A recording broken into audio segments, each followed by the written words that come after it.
She came out holding Erica Kirk's hand to super bass. Miss Was it Mama super said, I bass? am going to mourn harder than anyone has ever mourned before. Boom, boom, boom, boom, boom, boom, Boom, boom, ba bass. boom, bass. Oh Let me hear you throw it up for my husband who's dead. my. Ooh, wait. No. Listen. Listen.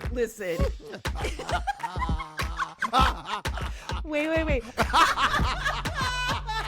I hate you for that. Let me fix it. Welcome back to Let Me Fix It, the podcast that says, let's give them a spoiler warning, because even though this topic is the episode's name, the people probably didn't do the reading. They probably, I definitely didn't do the reading. Who are you? Oh, I'm Francesca.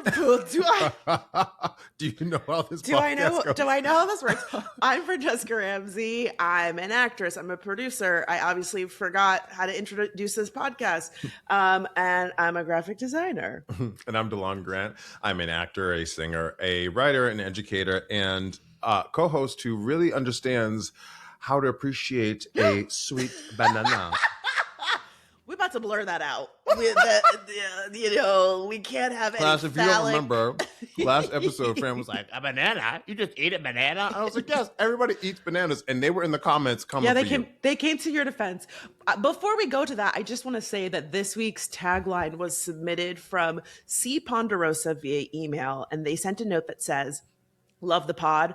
Always great to hear y'all's conversations on the topics of the week. Would love to hear you guys do an old-fashioned fix of the way many of these celebrities and public figures have handled or not handled politics in 2025. Wishing you two a wonderful 2026. We have a topic this week that is very much related to that. Lord God. But before we jump in, DeLon, I wanted to play a game. You set us up with a great game last episode, and people were really into Name That White Woman. I was into it. People really loved that game, and so I created a new game that I'm calling Who Said That? Oh God. Okay, so here's how it's going to work. I'm going to show you a quote. I will give you, it's a multiple choice. I'll give you 3 names and you tell me who said it. I'm going to start real easy. This is our example question. That's one small step for man, one giant leap for mankind. Was that Neil Armstrong? Neil Armstrong. Well, you are right. It was Neil Armstrong. Wait, I'm sorry. I didn't even look at your other choices. No, it's fine. This was the easy one. It was the easy one, yeah. This was the easy one. Now if you didn't get it, class, no offense, but you know. Class, tell us your guesses in the comments, okay? Please play along. All right, first one. I grew up singing musicals because I loved musicals, and I remember going to my first Broadway show, and it was how I learned to sing. I prefer singing that way because, to me, it is more my natural voice. Wait a second. Is it Jennifer Lopez, Jennifer Hudson, or Jennifer Holiday? Who said that? Wait, you started it, and I was like, I'm not going to know this quote. And then you kept reading it. I was like, oh, I know this quote. This would be Jennifer Lopez. It's Jennifer Lopez. Oh, my It's Jennifer goodness. Lopez. Listen, one thing about J-Lo, she believes in herself. I believe in you and me, girl. She believes. You said this before, Fran, but I really do want some of What Would J-Lo Do, because I don't have any of it. I wear my What Would J-Lo Do bracelet with pride. The only one, because my lawyer said, Francesca, what you're not about to do is sell those bracelets. Okay. All right, next sued. up. I don't understand why people would want to get rid of pigeons. They don't bother no one. Who said that? Was it Will Smith, Mike Tyson, or Joe Rogan? I'm going to go with Mike Tyson.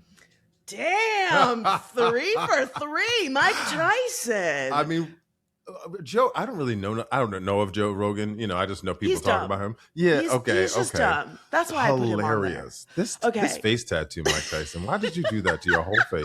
God help. Okay, you ready? Yeah. Is this chicken what I have, or is this fish? I know it's tuna, but it says chicken by the sea. Who said that? Was it Homer Simpson, Jessica Simpson, or O.J. Simpson? That would be Jessica Simpson. Oh, god damn, DeLon. This is a classic one. Class. God damn that face. Girl, what did she do? Yeah, she's done a lot. Jessica's been going through some stuff. I keep sending you clips of her singing on TikTok, and she just, I don't know. Jessica, Love the handbags and shoes, though. Great accessories. Okay, next up. Being born was the most influential thing that's ever happened to me for myself. Is that Kanye West, Jaden Smith, or Elon Musk? Wow, this could be any one of these fools. I'm gonna go with Kanye West. It seems that egotistical. Wrong. It's Jaden Smith. Being born was the most influential thing that's ever happened to me for myself. Yeah, being born into the family you were born into. Yes, yeah, I agree. I don't think he was trying to be that deep, but he was. Okay. Right. And also I just want to say I put a little Lacey gif in here. Oh, hey, Lacey. Friend of the pod, scam goddess herself. Okay, next up. I know that human beings and fish can coexist peacefully. Was that Donald Trump, George W. Bush, or Joe Biden? I'm going to go with George W. Bush. He's a God damn, you are correct. George W. Bush. The first two are stupid, but this one is pretty stupid. And you know what I was thinking? I mean, look, I'm not going to give George Bush any credit. I mean, like one of the top Nepo babies of all time. Oh, talk about it. Like, I feel like we glazed over how dumb he was. I just feel like now that we have Trump, we've forgotten how dumb this man was. But I was looking for dumb politician quotes, and he has so many. Well, he's also like, Donald Trump is dangerous. Yes. This man was just like a little bit of a pawn. Remember where he was like, fool me once. You fool me twice. You ain't gonna fool me again. He just completely short-circuited. My God. Oh my gosh. All right, this is my favorite ice cream flavor, and I've been working on making it hot for a year. And no, I'm not talking about me in a swimsuit in the 90s, although damn, I was hot. I'm talking about hot ice cream, something that has not been done before. Oh my God. Who said that? Tyra Banks, Heidi Klum, or Janice Dickinson? That would be Tyra Banks. Tyra Banks. When she was making hot ice cream? She has an ice cream brand called Smize Cream, and she came out with what she is calling hot ice cream, which is literally just like a melted milkshake. These people. It's kind of genius because here we are talking about it, and people are lining up. She has a place in Australia, and now she's launching it in New York. And people are lining up to taste this hot ice cream. Wait, did you hear that other quote of Tyra's that was going viral where she was like, I mean, as soon as something touches my tongue, I can taste it. I think as soon as it touches my tongue, I can taste it. Yeah, that's how tongues work, Tyra. I think it was related to this product. She's promoting this as like she spent all this time trying to refine the texture of this hot ice cream as if it's not just like melted ice cream milk. Yeah, I mean, and also like Tyra, this seems dangerous on the stomach. It's dangerous for you and me, girl. Yes. Okay, I ain't getting it. It's gonna be hot for sure. It's gonna be real hot. The room is going to be hot. Okay, last one. I believe in an America where millions of Americans believe in an America that's the America millions of Americans believe in. That's the America I love. Was it Sarah Palin, Mitt Romney, or J.D. Vance? Sarah Palin all day. It was Mitt Romney. Was it really? Oh my God. Yes, it was Mitt Romney. Wow. Who said that? Who said that? Can we just also, class, can we just give it up to Fran's graphic design skills? I mean, not only was it like, you know, there were gifts and everything like that, but it's also on brand with the pod, you know, like, bro, you better go on ahead. Delon, can I thank you? Can I just say, while I was making this presentation, I was like, oh, this is so hot. I was like, oh, you know what I'm about to do? I'm about to, like every single time I had an idea, I just flooded. Yeah. And it's one of those things that comes so naturally to you, and it always looks great. Which is why last week when I just put a box over a picture, you're like, oh, graphics. I was like, girl, they are nary a graphic in here. Okay? You know what? I'm going to encourage you. I'm going to pour into you. Thank you. I knew the work. I knew putting that box on that picture probably took you a smooth 30 minutes. Resizing the thing, making sure, you know it did. Finding the right color. Yes, it took me a second. It sure the fuck did. Fran. All right, kick us off. Fran, what the fuck is happening with Nicki Minaj? What is MAGA happening Minaj, you mean? MAGA Minaj. Oh That's my what God. Cardi's calling her That's over what we on should Twitter. be calling her. That's what we should be calling her. Class, if Yeah. you don't know, Nicki Minaj has turned MAGA. She was at, well, let's back up. She went to the United Nations and she gave a speech as a representative of the Trump administration, MAGA. I don't know, because she's been talking about all of the wars or the infighting that has been happening in Nigeria. And I'm completely ignorant to that, but she's supporting the Christians who have been persecuted in Nigeria. Sidebar, it's not only Christians that are being persecuted. Hello? So in the war, but like she is lifting up Christians. And then she was the Christian rebrand is like grifting 101. Girl. If that's you her step number one. Find Jesus. You have been accused of something tawdry, all you got to do is say, oh, I'm a Christian now. And there's this whole thing of like, well, only God can judge me. I'm forgiven. Bye. Right. Well, Girl, and I that's can't. You and your religion, keep it. But she also was at Turning Point USA class. I know you watched that. Yeah. None of us did, but we saw the clips of it. I don't know if you watched it, Fran, but she came out holding Erica Kirk's hand. And I didn't watch what she said. I just read some of it. But what did you know what she said more explicitly. Okay, I just want to rewind for 2 seconds. The fact that she came out holding Erica Kirk's hand to Super Bass, Miss Mama said, I am going to mourn harder than anyone has ever mourned before. Boom, boom, boom, boom, boom, boom, boom, boom, boom, bass. Let me hear you throw it up for my husband who's dead. My God. Insane optics. The entire event was to memorialize Charlie Kirk. So the event was called AmFest, America Fest. And this is something that I guess they've done many times over that Charlie Kirk put together. And now they did it bigger and better, honoring Charlie Kirk.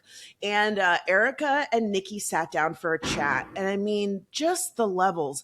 Delon, did you know that Nicki Minaj is not an American citizen? Are you serious? Where's she from? She's from Trinidad. She came here at 5 years old as an undocumented citizen.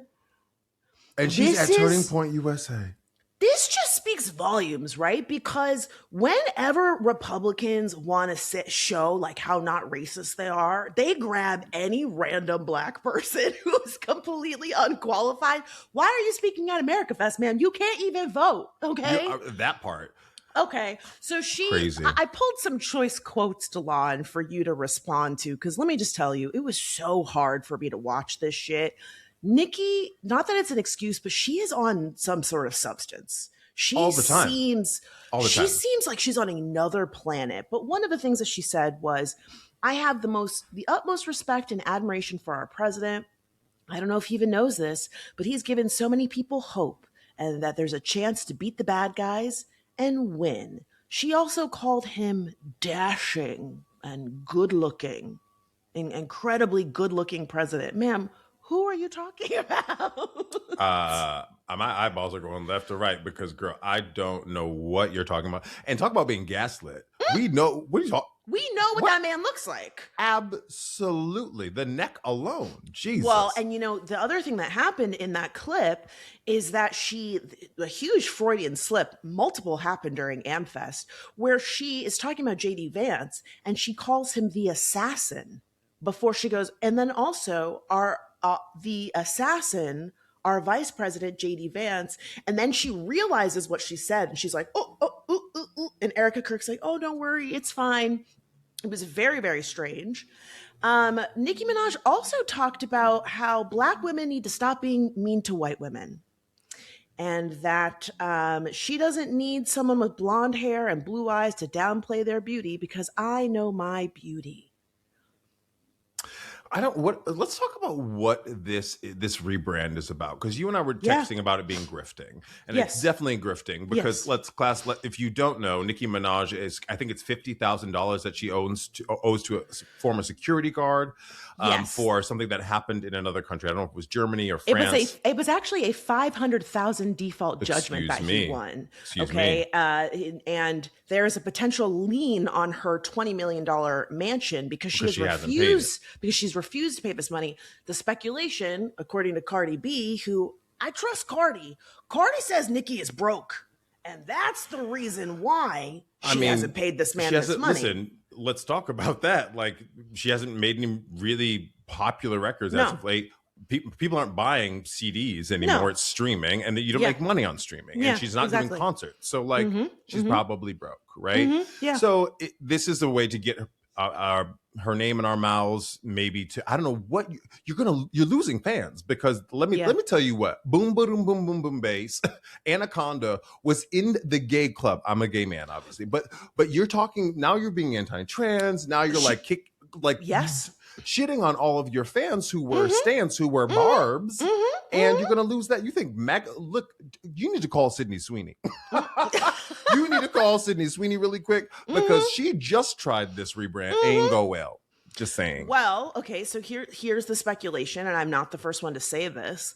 A lot of people are saying that this is potentially her trying to get a pardon for her rapist husband. Are you kidding? Her husband was convicted and is facing future charges. Her husband, mind you, is not allowed, is a registered sex offender. He can't even take his own child to school.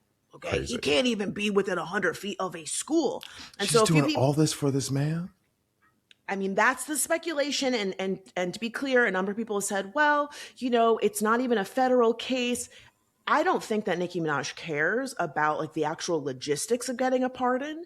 She believes, I think she believes that cozying up to Republicans and Trump and JD Vance is going to potentially help save her husband, her husband, and get that maybe scrubbed.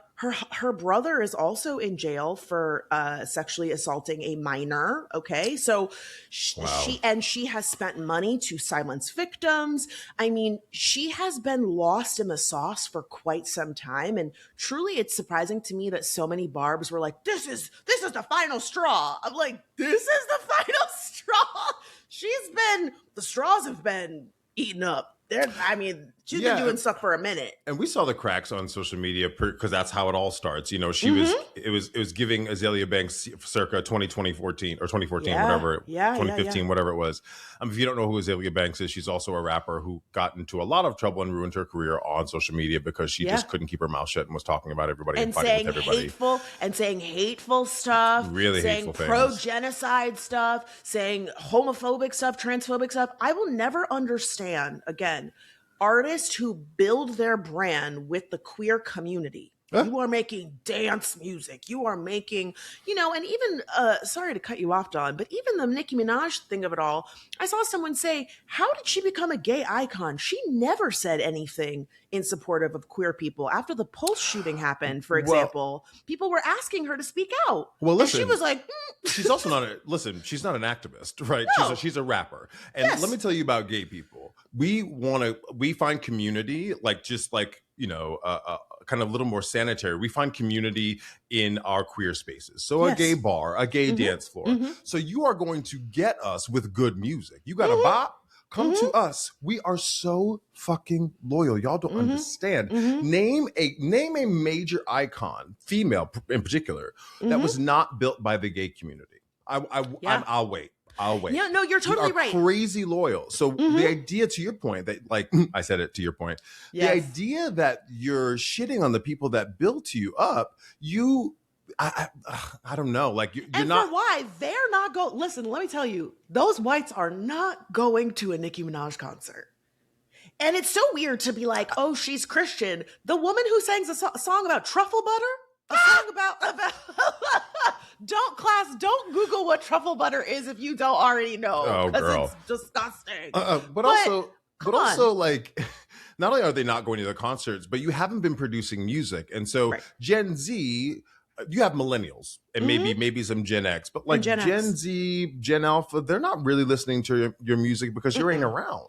And we're looking at you and going like, girl, you crazy. I'm not consuming your shit anymore. You know? It's not going to go well. So look, my question to you in the Let Me Fix It vein, do you think she can come back from this? Is there a world where Nicki Minaj rebrands again or has some sort of mea culpa and is able to ingratiate herself specifically with queer audiences, because this was about trying to get the Black community. And I definitely think that we have now put her in the same bucket as Kanye. And, you know, them thinking, oh, we'll show a rapper and that'll get Black people, is just like spotlights their racism. But I think specifically she really has turned off her queer fans with this stunt. Not only, I mean, I can't speak for the whole Black community, but I would argue that it's the Black community as well. I mean, they're going to be people who, she's a star, right? So they're going to be people who follow her no matter what, you know? Right. And I think the difficult part about spinning this is she will work, you know, she can do a concert here and there. She can, you know, she'll make money, I think, as an entertainer, but will she have the same height that she had before? I don't think she's able to reach that anymore after this. I think the brand is tainted. Again, I bring up Azalea Banks. Y'all don't really know the Broadway world, but there's this actress, Kristen Chenoweth, which I think we talked about on the pod, who, you know, came out and said that some of, you know, again, I hate that I have to even qualify this. Charlie Kirk should not have died, right? There's no, that full stop. But she came out, as a lot of people did, and said, you know, he shouldn't have died. But then she was like, I agreed with some of his policies in the queer community, which supported and helped build up Christian, her talent, yes, but also us. We were like, what policies did you... What did you like about him? And silent. Be specific. And then she had this performative interview with another Broadway reporter, which was like, deaf ears. So listen, I don't know that she comes back from this in the same way. She'll probably make money again, but I don't know that she comes back and has the same kind of fame that she did before. I anticipate if she wants to come back from this, she'll go overseas. Because I feel like overseas, they probably are not gonna, they're like, whatever, everybody's a dictator. You know what I mean? Like, who cares? As you would say, vintage white. they're like, you know what? Everybody's got some terrible people in office. And sometimes you do what you got to do. I think that, especially in other countries where maybe they're not following what's happening here as closely, I think those people won't care. I think she's done here, though. My thing is also like, do those people even know who Nicki Minaj is? Yeah, I think she has. Look, she is a huge star. Despite the fact that she has, I believe, ruined her brand, she has a lot of hits, and she was one of the biggest and first like Black female rapper crossovers, right? Like we had Lil' Kim before that, but like Nicki Minaj went pop. Regardless of what you think about Starships, that song was everywhere, you know, and same with Boom Boom Bass. Yeah, everybody was talking about those songs. Wait, is that the same song? No, those are two different songs. Super Bass, and Starships. Right? Starships. Yes, exactly. No, it sounds like a Katy Perry song. Totally, the end. Starships and Super Bass are two different songs. They do sound, in my very mind, similar. In my mind, they're the same. I just sang Super Bass as Starships, but yes. 1000%. Yes. So my point was that song was a global hit. Remember, she was on American Idol. Like she crossed over into a place that like a lot of rappers don't. So and funny. You know what? Mariah was right. You know what Mariah's doing? She's in that eating a banana. All right. So we already talked about Nicki Minaj. We didn't do a glow up last episode. And I'm going to do my glow up a little bit early because my glow up is going to go to gay softcore. And the reason that gay softcore is having a glow up is because of women. Yes. Y'all are digging this gay softcore. Let me tell you why, Delon. It's because of this new show called Heated Rivalry. I know, girl. I've seen it. Have you watched it? Have you watched it? Delon? Really? I watched that first episode and I was kicking my little feet. Wait, what is it about it? Okay, listen. Heated Rivalry is this Canadian sports romance. It's from Crave, which was a Canadian brand. I've never heard of it before. It's now on HBO Max. And it is about these closeted hockey players. And it's based on a book. I think the book was called Game Changers. Delon, let me show you the stars of this show. I can't believe y'all are in this so Hudson deep. Williams is one of the guys. And then Connor Story. And let me tell you right now, the sex scenes are hot. It's so hot. It's so hot. It's, unrequited love. They are Sure. on opposing teams and, the hockey stuff, who cares? But the tongue hockey, that's where it's really at. Yeah, It's hot. I read this article that was saying that a lot of Korean women are Mm-hmm. liking this gay core, soft Mm-hmm. gay core, but they didn't really explain why. And I guess it's because I'm speculating here. Yeah, Totally, I have no idea. But sure. it's because you get the male energy and they're softer, maybe, as opposed I to think like so. dealing with them in real life. And there's like an inaccessible thing emotionally, and that's so emotion filled and sexual Yeah. and intimate. I think that's one way to look at it. I think, well, so Hudson Williams is part Asian, and so I would maybe assume that that might be part of why like that community has really latched onto it. That's also very exciting and unfortunately very rare. Like we don't really get to see a lot of Asian men be Leading sexualized, man, yeah. and then the gayness of it too. I think the allure is that like it is a traditional romance. It is this like the first episode there's a lot of like where it's going, but it still feels like, oh my god, are they going to hook up? Because they meet, Oh God, they because they it's don't built that way. Yeah. they don't like each other. It's really, but like Connor, he plays like this Russian, and he's like really like kind of has this jerk personality. He's really nasty to the other guy. His name is, oh god, I don't forget what his name is, but he really is nasty to the other guy. And but like every once in a while they're like stealing little glances at each other, and they're in the gym at one point, and like the camera is like panning over their sweaty bodies, and they're both kind of like Mm. looking at each other. There's like like a scene where they're showering near each other, and he just like looks at him and just like Here's the real it's question, though. Here's what's on yeah. everybody's mind: Do you see dick? is there, girl? Tell the You don't see, truth. you don't listen. Here's the thing. Here's what's not you and that sweet banana. Okay, here's the thing. You don't see genitals, but the way it's filmed is still really hot. Like No doubt. Do you see you butt? see you see butt, you Thank see you. thrusting, you see head bobbing up and down, you see you see it is Yes. it's hot. And to your question Sibling about like rivalry? No, that's disgusting. I just what's it heated called? heated rivalry. Sibling Delon? rivalry. Isn't that a bar or something? Or no, it's like It's also a podcast. It's Bob the that's Drag what it Queen's is. podcast, the sibling rivalry.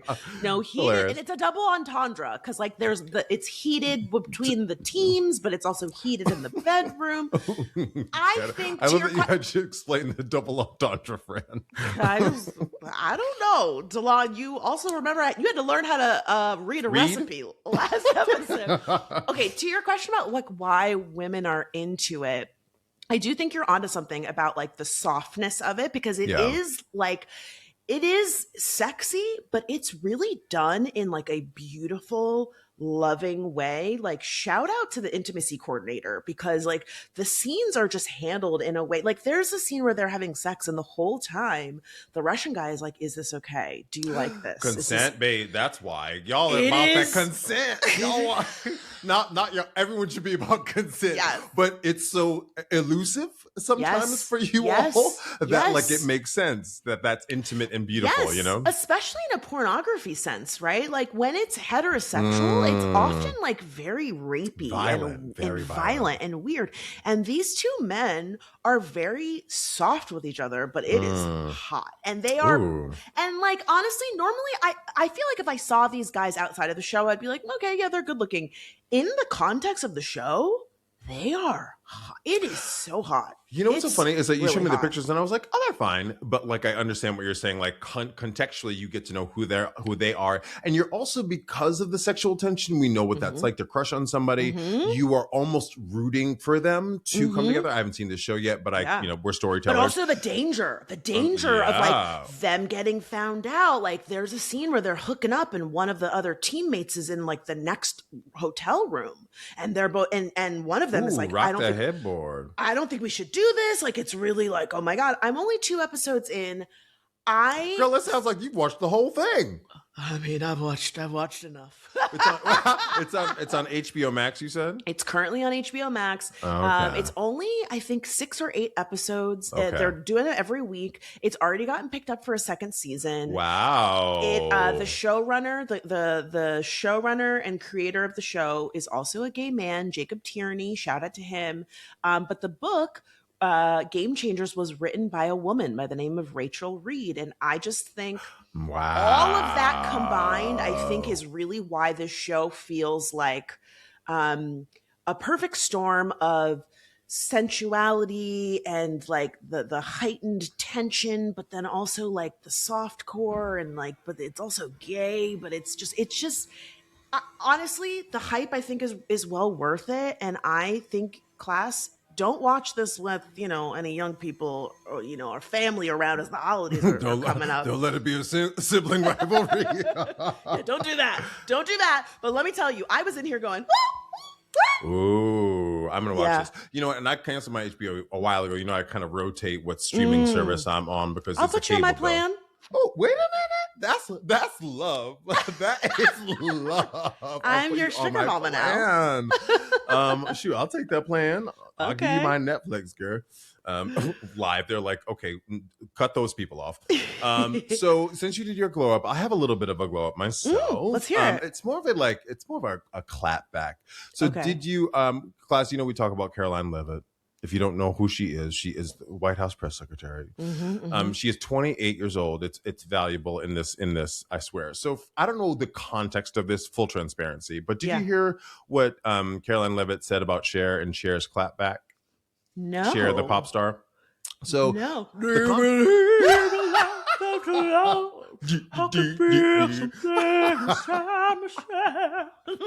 Oh my God. If aliens came down, they'd be like, this is an alien. So for some reason, Karoline Leavitt was talking about Cher, and she said that Cher's activism, Cher's an activist and always has been, is irrelevant, outdated, and rooted in a world that doesn't exist anymore. Okay. 28 years old. So Cher, who is 79, who's lived, 2 or 3 lifetimes past her, says, let's get real for a second, honey. Karoline Leavitt, born in 1997, former White House assistant, tenure 8 months. I've had wigs that lasted longer than that. Lost 2 congressional races, both by double digits. Hosts a podcast with fewer weekly listeners than my cat's Twitter account. Advocates free speech, yet blocks anyone who challenges her. And her latest accomplishment, calling a woman who has topped the charts in 6 different decades irrelevant while trending for all the wrong reasons. Baby girl, hell yeah. I've been fighting for rights, touring the world, and reinventing myself before your parents went to prom. Ooh. I face critics louder, harsher, and far more meaningful than anything you can type. And yet, here I am, still here, still singing. So if you want to talk about relevance, sweetheart, take a seat. Ooh. Go clap back. And that's incredible. I haven't heard from Cher in a minute. Yeah. But girl, I read that twice. I said, you better go ahead, Cher.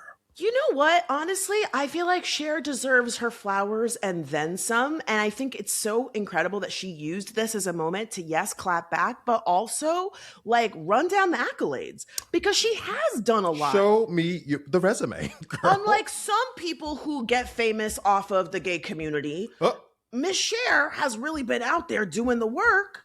Her songs are in the clubs, and because let's not forget that Cher has a trans son. Yes, right. Chaz Bono. Chaz.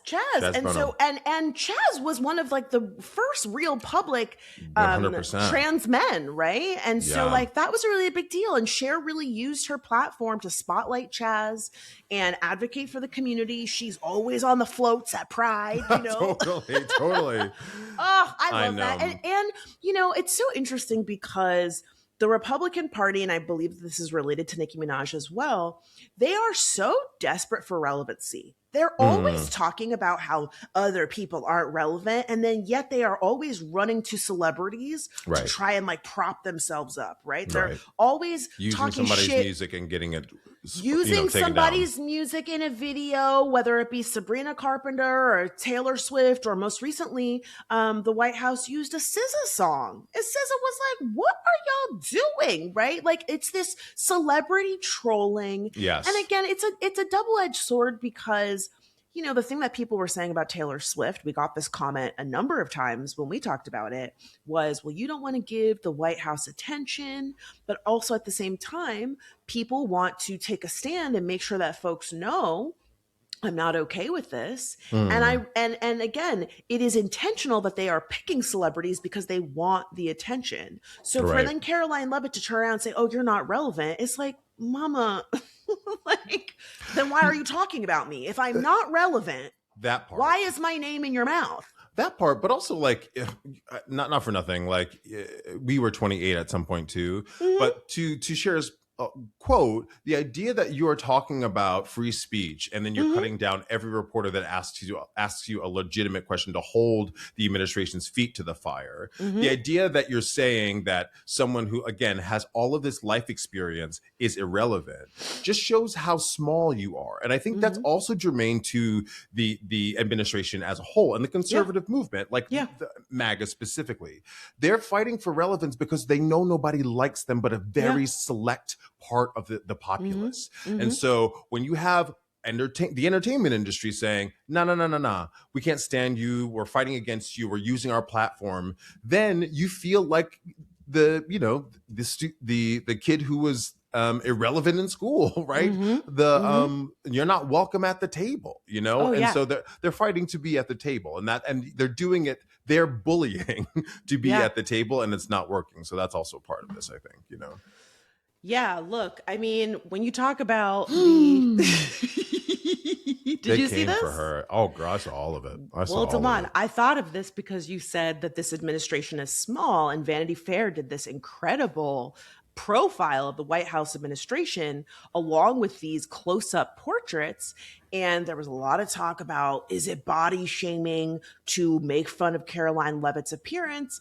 And I pushed back to say that I think it's important to point out the hypocrisy of people like Karoline Leavitt, okay? People who say that gender affirming care is bad and that trans people shouldn't change their bodies, while also injecting her lips to look like this. So gender affirming care is okay for me, but not for thee. I mean, your point is so taken. Your point is so well taken. Yes. Well, and to your point also about them being small, like, this is a great photo of Marco Rubio. Like, these photos, there was this conversation about like, oh, the photos aren't even good. I could do better photos than that. They were intentionally bad to highlight that these people who have so much control in reality are really small and insecure, and that they are performing strength. They are performing, this we are, whiteness is great. I mean, even did you see that JD Vance? Let's see, there's one of JD here. That JD Vance at America Fest said, white people don't have to apologize for being white anymore. How can you tell me that you are the master race and you look like this? This man is 41 years old. We are both older than this man. And there was this whole conversation, oh, this is age shaming. It's not age shaming to acknowledge that hatred will rot you from the inside out. Wait, go back to Marco Rubio, because that one was egregious. All these spots and sunspots. Oh my God, sunspots. That's what they're called. Sunspots. But I mean, again, it's this idea that these are people who are constantly positioning themselves as the best, right? Shitting on immigrants, shitting on queer people, shitting on people of color. Talking about you should be proud to be white. And then this is what they look like. It is a performance based on their own insecurity and their own lack of self-worth. That is who is always doing this posturing about how great and big and bad we are. Well, the other thing I'll add is I think we all, most of us, I'll say, you and I, you, me, and the class, really we see through that performance. Don't you see through Yes. that performance? And the idea that like the louder they get, the more like resolute that they get, they think we're really gonna go along with them. It's kind of nuts. It's gonna be their downfall. The other thing about them being small is, to your point, it is they are the leaders of the free world. Nothing is going right, nothing is going well, and they keep doubling down on the same thing. And then something like this Vanity Fair moment happens, and they're doubling down on the same thing. And you would think that like something would change. You would think they would correct course. You would think President Trump would not. They're come so on incompetent. They don't know. They don't know how to correct course. Well, heard. Yes, absolutely. Yeah, they really don't. Okay, well, I'm going to pivot to something that, again, is going to be harken back to our older days of Let Me Fix It, because I want to hear what your potential fix is. Delon, did you hear that MTV is shutting down after 44 years in business? I did. So they are shutting down their remaining global music-focused television programs by the end of this year. So that means they're getting rid of MTV Music, MTV 80s, 90s, MTV Live. They will keep like their entertainment-focused arm of MTV, which is mostly just reality shows. And the thing I wanted to ask you, Delon, is how would you fix MTV? Because I have many thoughts. I've worked for MTV. I've worked for many of the Viacom, Paramount brands, but they really fumbled in a way that I feel like needs to be studied. Like we need a Netflix documentary about the way that MTV ruined the brand, because when they were at the top of their fucking game, they were at the top of their fucking game. I mean, we watched that P. Diddy documentary, and what I was really shocked by, and I had forgotten, was that MTV actually had like a substantive news show. Like that was they were exactly what I was going to say. They were doing legitimate reporting on the world, and like that's crazy. That, to your point, that they were that significant. And they just let it all. They kind of pissed it away. Decoded was part of MTV News. And MTV News, especially around election season, Rock the Vote was huge. And, I hate to say it, but Diddy was also doing, remember the Vote or Die? That was like his whole thing that he did with MTV. And so there was a huge push by MTV to inform young people, get them voting, get them interested in politics. And it just felt like such a major fumble that they didn't continue that. They should have been at every debate. Yeah, I think the other thing is they were at the forefront of reality TV, the real world, right? And I think this is me speculating. I think they saw how cheap reality TV was to make and how popular they could make money, that they just kept doubling down on it, and they completely diluted the brand. They stopped thinking about how to innovate. They stopped thinking about music. Yeah. And like to your point about how I would fix it, like I would have stuck with the music video. I would partner. How could you partner with? I mean, I don't know what they own in terms of music videos. Everything's on YouTube now, right? Yeah. But like I would have partnered with YouTube. I would have partnered with artists. Like go back to the actual music. And there's Spotify, there's streaming. So I don't know how they probably could have gotten in on that, being who they were. But my other thing is like, why didn't you figure out some other way with an iPod or like the vintage part of it? How do we get back to what you were doing before? Yeah. Right. Because we've seen record sales kind of skyrocket because everyone wants something tangible. I was actually thinking about going back to my CD case and my DVDs, because we all want physical media. It's coming back. Media. Yeah. So I don't, that's off the top of my head, just like figure out how to get back to one with the music, because that's why we fell in love with you. Well, here's the thing. I always said, because I heard many people saying that over the years, get back to music videos. We don't watch music videos on television anymore because we don't need to watch them. We have our phones, right? But what I think MTV could have done was go back to the making of the music video, right? Or like the true life where we were seeing like documentary of the artist, right? Like them going on tour. The MTV Unplugged, where we were getting these live intimate concerts. Give us, the behind the music stuff that nobody else could do. I really felt like when Vice came along, which Vice doesn't exist anymore, they really stole MTV's thunder because Vice was going and doing these sweeping documentaries around the world about important issues. They won a number of Emmys for their reporting, and that really felt like where MTV should have gone, or like their own version of an American Idol. They had like Making the Band, for example. Mm-hmm. Like I feel like those would have been really smart, and I think you really picked up on a great thing about the YouTube of it all. MTV and TikTok, that should have been who was sponsoring the VMAs. Yeah. And there should have been some sort of like TikTok integrated component where people are dancing to some of the nominees, or there's some sort of like live stream component. It just felt like they really dropped the ball. And I think you're right about them doubling down on the reality shows of it all. And look, people like reality TV, but I look at, like, for example, the Housewives of it all. Like, what's MTV's version of the Housewives with musicians? Like, they had Love and Hip Hop on VH1, which was very successful. What's the MTV version of that? You know, I would pitch like a do like a Big Brother for musicians, for like, you know, Gen X, One hit wonders. brilliant. I mean, I would also say, I think we said this when we were talking, or one of us might have pitched this when we were talking about Blockbuster or something else. But what is the live version of what MTV does? So are they hosting MTV parties where you're watching old music videos and the VJs, you know, the video jockeys that we really loved come back, you know, and host them? Because I think I hope that we're all going to move more toward live performance, because as a live performer, but I think we're getting tired of kind of just having access to everything. I sit down to turn on Netflix. There's so much to fucking watch, and I'm frozen. And then I end up going to YouTube and watching. Yeah, please. Third spaces, right? Third spaces are dying, no longer exist. People don't go to bars anymore. So I wonder like what kind of live event they could do. I was gonna throw another one out there. Do you have something else, please? No, it's all you. So did you hear about Taylor Swift giving these bonuses? I did. This is something that she's been doing for a while, actually. You know, so forgive. I'm going to judge this very nice gift that she gave, right?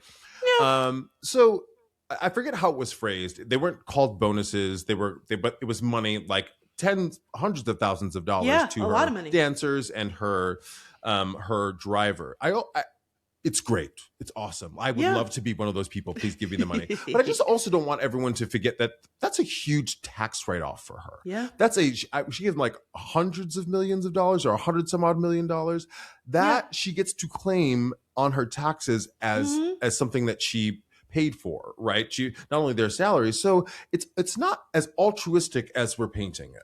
Right? It's twofold, and it's smart. It's just how you do money in the world, right? Right. But I don't want to take that away from her, but I also just like want to qualify it a little bit and be like, hey, y'all, yes, and. Well, and you know what? Here's the other thing I'd like to add on to that is that many things can be true. And I think Absolutely. I have found myself very frustrated by the fact that it seems many people can't understand that. And we've seen it, unfortunately, in our own comments. We had a number of people suggesting that because we were critical of Erica Kirk, that meant that we were praising Candace Owens, which is like not true. We also had people making that same mistake when we were talking about 50 Cent, and we were saying, you know, I'm not going to give him all that credit for the P. Diddy documentary. And then people were saying, oh, so you think P. Diddy was okay? No.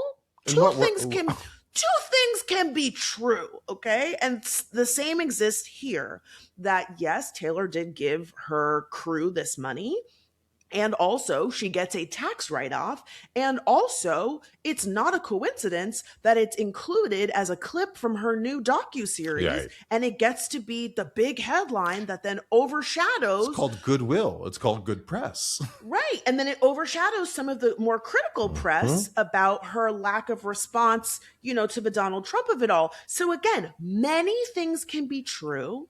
Nothing is black and white. And that's one of the things that I think we do really well on this show, is that you and I maybe don't always see exactly eye to eye on a conversation, but there are places where we see things similarly, and we're able to talk about things in a robust and nuanced way. And it is frustrating to me that so many people are unable to do that. and take it as this moral failing of like, no, like they're just so excited to tell somebody that they're wrong that they especially don't on the actually internet. Yeah. that they don't actually hear what's being said. Right. Well, and by telling somebody, class, the world, by telling somebody that they're wrong, you're not actually engaging in the discourse, right? You're not saying anything that's going to make me think any other way, other than make me get as defensive as you're getting, right? Yeah. So like, how do we bridge that gap, especially if we're actually trying to have nuanced conversation? Yeah. And I'm not sure there are people I don't like. I know there are people that don't like me, but I'm not engaged in looking for a reason to comment and cut you down. I'm just looking for intriguing things. Make me laugh, girl, right? Yeah. On the internet. But it seems like a lot of people go to it for a rage outlet, dare I say. Well, the thing that you and I have talked about a lot is like the literacy rate is just so low at this point, where oftentimes when I see people online, but in real life too, getting upset, it's because they haven't actually understood what has actually been said. And I told you about this recently, Delon. I went to this incredible workshop that was facilitated by an organization called Resetting the Table. And it's all about how to have conversations across political divides. And one of the skills that they talked about in this workshop was actually something that we had to do when I was in couples therapy with my ex-husband, where before you're actually allowed to respond, you have to like reiterate what has been said by the other person. It is such a difficult skill. And in this workshop, they took it a step further, that it's not just about like, okay, Delon, here's what you said. It's like contextualizing what you said in order to really show that I understood like the underlying meaning, right? So it's like, you said blah, blah, blah, and you said it because you feel, and it's not me agreeing with you. Right. It's just saying that I'm hearing what you've said. Right. And it was such a powerful exercise because especially when the person is someone that you don't agree with, it's really hard to turn off the response that you want to make and instead like really lock into what they're saying. And unfortunately online, I think it's the short attention spans. It's the engagement baiting. Like people just want to lock on to like one snippet of what you said so they can make a whole video and they could be like, here's why they're wrong. And like, it's like, well, actually, that's not what I said at all. I love that. I really love that communication process. Just to like, it tickled my brain because it's interrupting what I think is the natural physiological thing that happens when you get frustrated or when you're in debate. You know, you want to get defensive. It really forces you to interrupt that defensiveness and meet them where they're at, see them, make sure that you know that they know that you heard them, and then respond. It really calms that down a little bit. Yeah, it was really exciting and hard, but also like really like broke my brain open in a good way. You did something recently, and I was like, that's a skill that she learned. I don't know if it was in this workshop, but like we were recording, and I was like, oh, that would have gone differently knowing you so well. I was like, that back and forth would have gone differently, but you interrupted it and used a communication skill, and I was like, oh, I'm going to leave it alone, but continue. It was like you responded. You were like, you know what I love about us? Sorry, the voice. And you also did a move. You also did a this. You know what I love about us?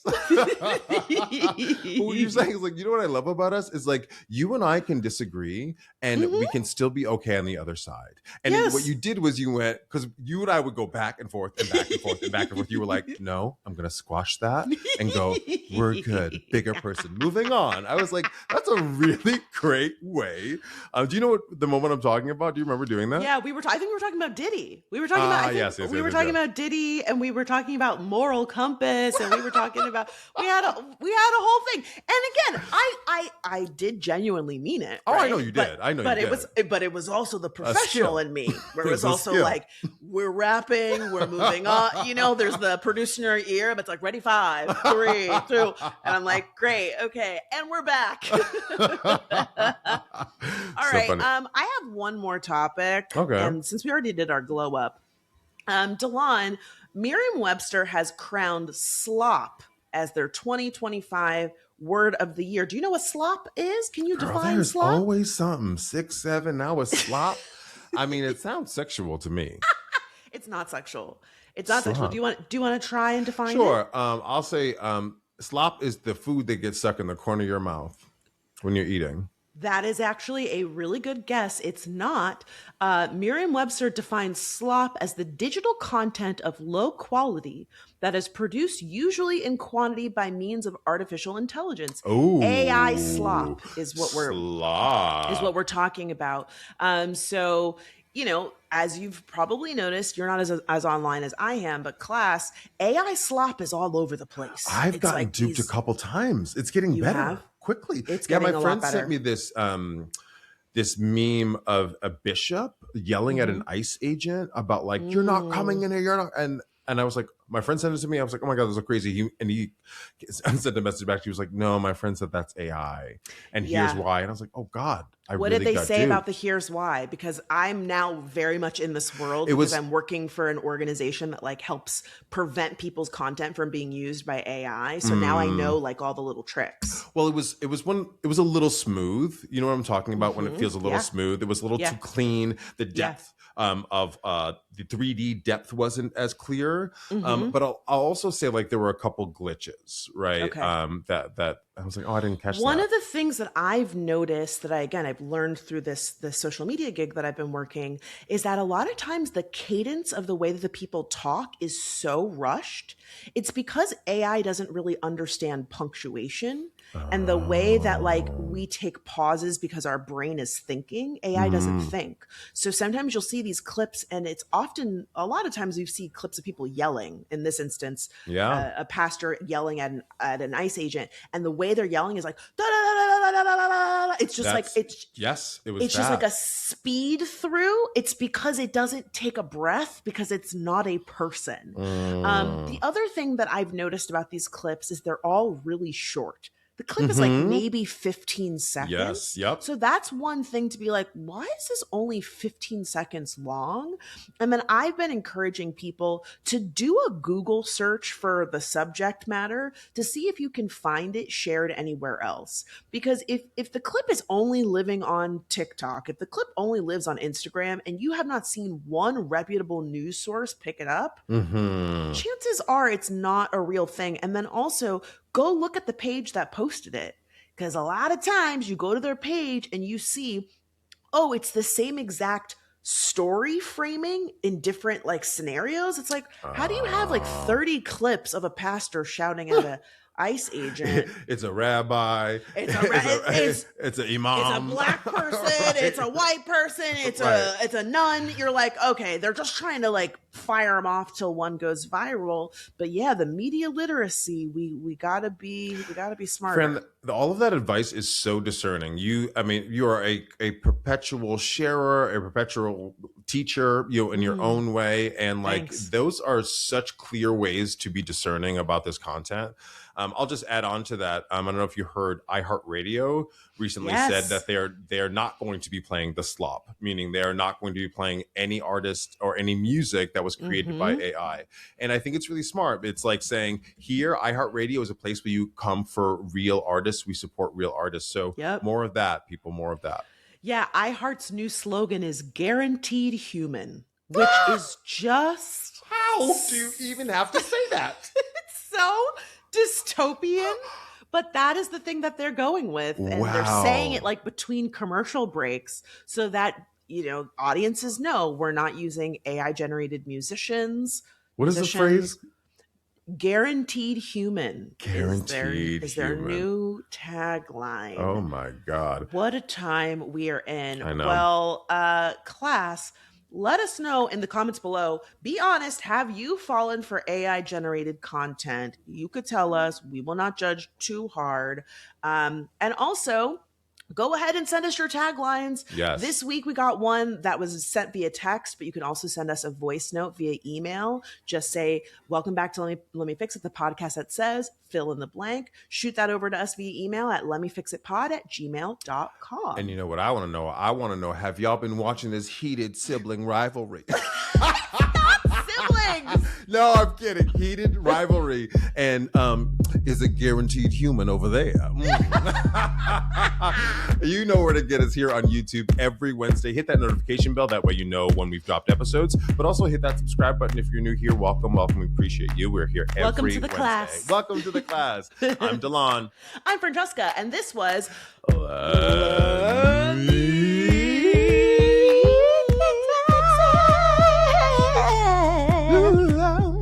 Yeah. That was Great great. job.